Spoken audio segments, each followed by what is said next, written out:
O sea, vamos a tener otros, ya tenemos como unos 80 kilómetros de segundos pisos en la ciudad y cuando terminen estos dos gobiernos, el de Sheinbaum y López Obrador, vamos a tener acumulados otros 60 kilómetros más fácil. Bueno. Y no así de ciclovías.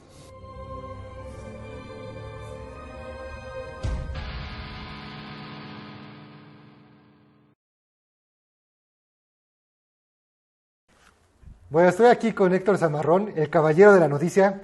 Muchas gracias por haber venido. Qué bonito apellido tienes. Es inconfundible. Así, eso espero.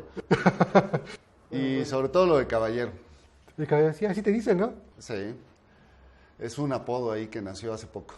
Es que siempre te había visto de traje, de corbata y todo. Y que en bicicleta ibas en traje y corbata incluso. Y ahora vienes acá y es como que... Como otro personaje. No, bueno, es que en realidad para dar las noticias tienes que construirte un personaje. Y terminé siendo ese personaje en la hora de las noticias. Pero nada más. Bueno, me contabas el otro día que tú ayudaste a construir los cimientos de los medios digitales en México, ¿no? Específicamente el Milenio. El Milenio, pero Milenio fue de los primeros y es de los que son más fuertes ahorita. O sea, ¿nos puedes platicar un poco más de cómo fue esa transición de lo tradicional a lo digital? Yo siempre he estado en medios, ¿no? En periódicos, en radio, en tele, ¿no? En tele, la verdad es que mi incursión en tele es más reciente. Solo cuando estuve en la universidad, alguna práctica, pero en el 2009, 2008, fines de 2008 y sobre todo 2009, en Milenio me invitaron a armar la redacción para televisión. Y sin mucha experiencia en tele, y yo así se lo advertí al director, le dije, oye, yo no tengo mucha experiencia en televisión. Dice, no importa, queremos hacer periodismo. Del formato nos encargamos nosotros. Entonces tú ármate un equipo que funcione. Y luego me dijeron, oye, pero también tenemos la página web muy abandonada, ya tenemos página web, tenemos un equipo que está haciendo web, ¿no quieres entrarle? Y claro, te pagamos extra. Yo dije, pues sí, ya, bienvenido a la chamba, además me encanta. Y entonces armamos la primera redacción digital y los primeros intentos de integrar redacciones, de empezar a migrar a los periodistas del diario hacia internet, de abrirles cuentas de Twitter, de invitarlos. Me acuerdo de un famoso tuitero que hoy tiene 500,000 de seguidores, que trabaja en Milenio, no voy a decir su nombre, pero me decía ya por el 2011, 2010, que lo insistía yo mucho de métete. O sea, yo no voy a regalar mi trabajo. ¿Qué es eso de Twitter? Ustedes Marín. No, Marín todavía ni entra. No, pero es otro muy famoso, que tiene 500,000 de seguidores. Y hoy pues es un tweetstar, ¿no? Abrimos las primeras cuentas en YouTube, en Twitter, en Facebook, y las primeras estrategias de postear contenido en redes sociales. Ya después lo dejé porque me pidieron encargarme más de otros temas en Milenio, pero fue muy interesante. Logramos el primer 1,000,000 de followers, y el equipo, pues ustedes, bueno, tú que eres un experto en redes también lo has de saber, tenías que empezar a ver cómo programabas tus tweets, ¿no? Si encadenabas cuentas, al principio algunos encadenaron sus cuentas con Facebook y Twitter y publicaban lo mismo, y les decía yo, no, espérense, ¿cómo vamos a repetir el mismo contenido? No, pero es que así es más fácil, tenemos que dedicarle menos tiempo y menos gente. No, espérate, son audiencias diferentes, produzcamos cosas distintas. En fin, fue muy interesante el arrancar con las redes que recién acababan de llegar a México, ¿no? Yo me acuerdo, trabajé en un periódico de corta vida que se llamó El Centro, cuyos titulares eran, por ejemplo, Facebook, Ciudad de México ama a Facebook, ¿no? Allá por el 2008, cuando apenas arrancaban las redes en México, y ya nosotros estábamos bien metidos porque nos gustaba, pues, algo que yo no soy nativo digital, yo soy migrante digital, pero bueno, ahí nos hacemos un huequito como podemos. Mi hijo se queja de que tengo más redes sociales que él. Muy bien. ¿Y los medios alternativos ya son una amenaza para los medios tradicionales o todavía falta para eso? No hay medio tradicional como tal. En realidad todos los medios, o la mayoría de los medios, migraron y empezaron ya a volverse digitales, al menos una de sus áreas. algunos con más prisa que otros, ¿no? Porque venían desde más atrás, te cito el caso del Sol de México. El Sol de México no había iniciado estrategias digitales hasta hace un par de años, pero de un par de años para acá están como locos, pegándole durísimo. Ahora, sí hay una competencia fuerte de medios que solo son exclusivamente digitales, por supuesto, pero una cosa es pelear por la audiencia y otra cosa es el espacio público, el espacio de discusión de la sociedad, y ese pasa todavía por los medios tradicionales, que no son tan tradicionales, ¿no? Digo, pero todavía tienen mucha vida, entonces. Yo creo que no ha nacido la generación que vea morir a un periódico. O sea, creo que más bien los periódicos se están reconvirtiendo, haciendo una oferta diferente y aprovechando las sinergias internas para impulsar su propio contenido en redes, porque finalmente los medios se dedican son plataformas y tú tienes que generar contenido y los periodistas generamos contenido, no importa. De hecho, si lo miras bien mirado, el periódico es un espléndido medio de display de información. Tú puedes desplegar contenido de muy diversas maneras, con distintos tamaños, con pesos, con atractivos visuales, con síntesis. Lo que haces justo en Internet, lo que tratas de hacer en Internet, en Twitter, en Facebook, en YouTube, en Instagram, etcétera, hasta en LinkedIn, lo puedes hacer en un periódico de una manera espléndida, ¿no? Hay infografías memorables que todavía, pues ni Pictoline las logra hacer en redes como lo puedes llegar a hacer en un periódico, ¿no? Yo recuerdo una de Latinos, no tiene nada que ver, pero bueno, yo le voy a hacer publicidad a Latinos, del gol de Hugo Sánchez, del cuadro a cuadro, de cómo iba levantándose, brincando y guiando la chilena.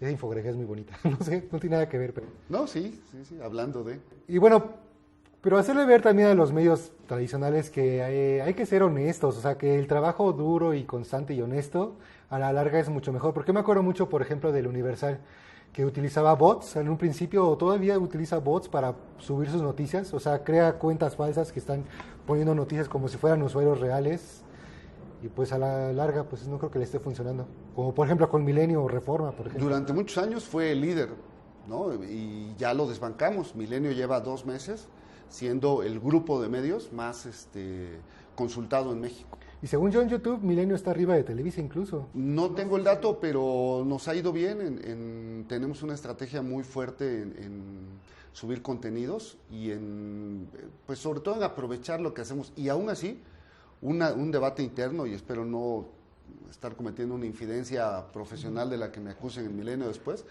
aún así un debate interno es, no aprovechamos todo lo que generamos.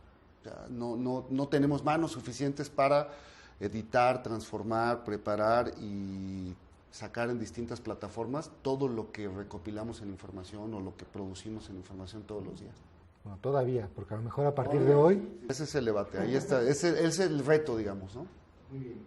Son horas y horas de video para Milenio Televisión, por ejemplo, que todos los días estamos generando y que aprovechamos, bueno, la gente a veces no lo sabe, pero para una pieza de 3 minutos en tele, trabajamos 3 semanas con viajes, con equipo, reporteros, camarógrafos, productores, editores, o sea, una cantidad enorme de gente involucrada para pues un reportaje que tú ves 3 minutos al aire.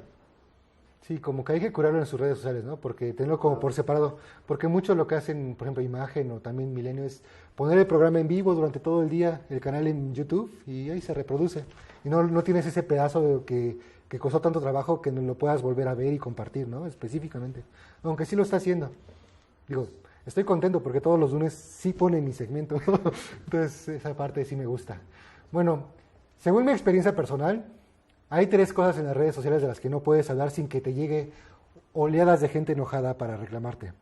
Una es la religión, 2 es López Obrador y 3 es los derechos de los peatones y de los ciclistas. Entonces, tú, bueno, si no lo saben, él es un activista del ciclismo, bueno, de la movilidad en general. ¿Cómo llevas en redes sociales este activismo? ¿Te atacan mucho? ¿Es difícil estar hablando porque los cochistas, bueno, los automovilistas piensan que les estás quitando algo cuando en realidad solo quieres darle algo a otra persona? ¿Es difícil en redes sociales llevar este activismo? Sobre todo es complicado tratar de entablar diálogo, porque conozco a muchos colegas que se la pasan peleando y etiquetando a los cochistas y automovilistas, pero en realidad son personas como tú y yo. O sea, es más, tú podrías ser un automovilista al que otro estaría criticándolo, ¿no? Y lo único que hacen es, pues, adaptarse a la vida en la sociedad como está. O sea, en realidad no es un pecado de los automovilistas. Entonces, lo difícil en redes es hacerle entender a la gente eso. Yo procuro siempre tratar de darles explicaciones históricas, porque esto viene de 100 años para acá. Hace 100 años la vida en las ciudades era bien distinta y el predominio del auto, sobre todo hasta hace 50 años, fue como el pico, y ahora va de salida, poco a poco, pero ya es una tendencia que va de salida. Entonces, publicar eso en redes sociales sí te trae ataques, sí te trae críticas, etiquetas, pero si estás convencido y apasionado por algo, no te importa, ¿no? Yo la verdad es que desde hace por lo menos 20 años estoy muy metido en el tema de la movilidad y la practico además, ¿no? Me muevo en bici, me muevo en moto, me muevo en coche, me muevo en metro, me muevo en taxi, en todo. Entonces, procuro ser multimodal. Muy bien. ¿Y crees que el gobierno actual está haciendo algo por los derechos de los peatones y los ciclistas, o crees que sigue beneficiando a los automovilistas como venían haciendo siempre? Pues está haciendo las dos cosas. En realidad, no hemos tenido todavía un gobierno decidido que apueste por la movilidad de manera exclusiva. Siempre construyen segundos pisos y dicen, bueno, como se quejan los ciclistas, les hacemos una ciclovía. Y pues en este caso es lo mismo. El gobierno de Sheinbaum dice, nunca ha habido en la historia un gobierno que apueste tanto por el transporte público, lo cual es cierto. Acaba de llegar el primer metrobús eléctrico, compraron 80 trolebuses, están renovando el metro, en fin, sí hay una gran apuesta por el transporte público, pero eso no quita que ya nos colaron el puente de Cuemanco, el puente de Galindo y Villa que están haciendo, el del Eje 6, y ahora además viene un proyecto de 30 kilómetros de segundo piso sobre el viaducto y Zaragoza. Entonces sí es así como una apuesta mixta. Sí, aquí mucho por peatones y ciclistas, pero no, ustedes no se enojen, son votos, vamos a seguir apapachando a los automovilistas. O sea, la verdad es que esa apuesta a la larga nos va a costar caro. Pero además la cantidad, ¿no? O sea, el dinero que se destina para el ciclista es una cosa que no tiene nada que ver con los puentes, ¿no? Sí, bueno, 250 millones de pesos versus un solo puente que te cuesta 600, ¿no? Y lo que van a costar ahora estos segundos pisos de viaducto y Zaragoza. Y no cuento porque no le toca a Sheinbaum, pero la federación está haciendo un segundo piso de 20 kilómetros más para llegar al nuevo aeropuerto Felipe Ángeles. O sea, vamos a tener ya tenemos como unos 80 kilómetros de segundos pisos en la ciudad, y cuando terminen estos dos gobiernos, el de Sheinbaum y López Obrador, vamos a tener acumulados otros 60 kilómetros más fácil. Y no así de ciclovías. Y estás hablando de los metrobuses eléctricos. No sé, o sea, lo dicen como si fuera algo ecológico, pero crear electricidad no contamina también.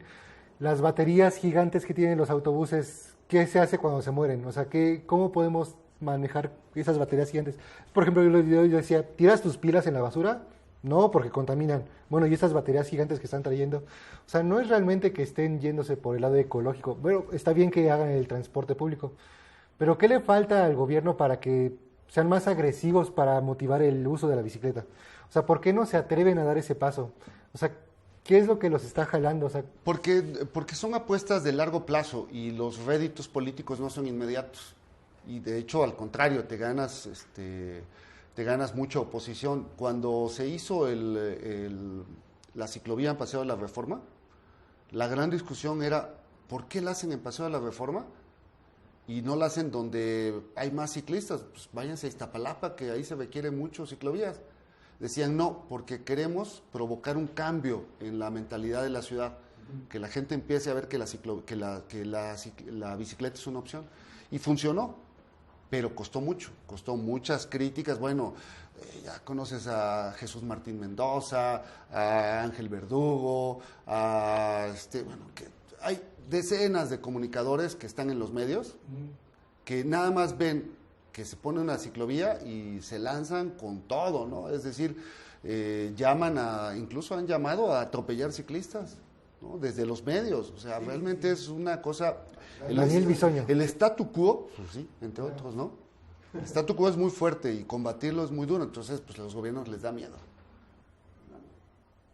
Y ya están abriendo los gimnasios, pero el paseo dominical todavía no. Pues ojalá y tuviéramos a Anne Hidalgo, la alcaldesa de Francia aquí, de París, aquí en la ciudad, donde ella no solo está haciendo eso, sino que además creó un concepto que se llama la ciudad de 15 minutos.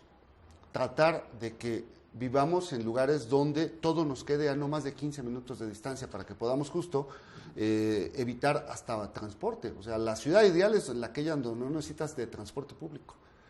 Obvio, no estoy hablando de esta megalópolis, ¿no? Que pues, evidentemente esto nunca va a pasar aquí en la Ciudad de México, pero hay muchas ciudades, tenemos más de 100 ciudades en el país con menos de 1 millón de habitantes que están justo a tiempo para evitar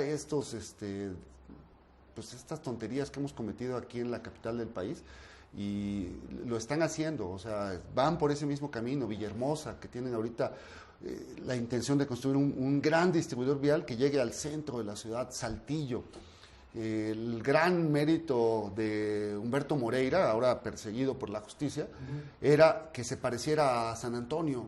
Quería hacer de Saltillo un San Antonio, con distribuidores viales por todos lados. Es horrible, pero por eso es como David contra Goliat, ¿no? O sea, es una pelea así contra un mastodonte que un día vamos a tumbar. Yo lo que dije de la pandemia, que nos dejó 2 cosas buenas. Una fue que los restaurantes tuvieran el volumen muy bajo y pudieras platicar realmente. Ajá. Y la otra es el modelo del home office, que se está viendo que sí se puede trabajar así. Claro. No es una buena oportunidad para que tengamos esta ciudad de los 15 minutos en los que no tenemos que salir y de repente pues las calles están más vacías y está mejor. La pandemia nos trajo dos tendencias que están peleando, son contradictorias entre sí, opuestas. Una, el ver al automóvil como un refugio del contagio. ¿Cómo te libras del contagio? Pues subiéndote a un coche para que no estés expuesto al transporte público ni a la calle. Y bueno, ahora quieres ir al cine. Si ya antes ibas por el café en coche, en el drive-thru del Starbucks, ahora ya hay confesiones en Acapulco, la pastoral de Acapulco, de la playa de la Condesa, te recibían para confesarte en misa, en tu propio coche, sin bajarte del coche. En Saltillo, pues sí, confesiones directas con el Señor. En Saltillo, en Victoria, en Juárez, sobre todo en el norte, yo no sé por qué son más mochos allá, creo que no todos, pero algunos, están popularizándose las misas en coche, vas en el coche a misa. Las graduaciones, como los chavos de prepa se quedaron sin graduación, las hicieron entregándoles desde el coche el título a los estudiantes. Ya está una boda, el circo, el cine, los autocinemas están proliferando. Esa es una gran tendencia, o sea, el uso del coche. Pero al mismo tiempo, la pandemia afortunadamente nos ha traído las ciclovías emergentes. Creo que esa es otra tendencia opuesta que muchos alcaldes están viendo. Entonces están peleándose las dos tendencias. ¿Cuál vaya a ganar? Pues de eso dependerá nuestro futuro, creo. Que no tiene que ganar ninguna, solo tienen que tener espacio las dos, ¿no? Porque luego dicen, es que ¿por qué me quitas un carril para la ciclovía, no? Pero en realidad lo que está pasando es que mucha gente está optando por irse en bicicleta en lugar de coches y te van a dejar el carril en el que vas en tu coche más vacío. La gente no puede ver esas cosas. Hay una distribución desigual en la ciudad. O sea, solo el 25% de la población se mueve en coche. En donde más es Chihuahua, que el 50% de la población se mueve en coche. Es de las ciudades más, Chihuahua, Culiacán, Mexicali, Tijuana, el norte, por razones más o menos entendibles.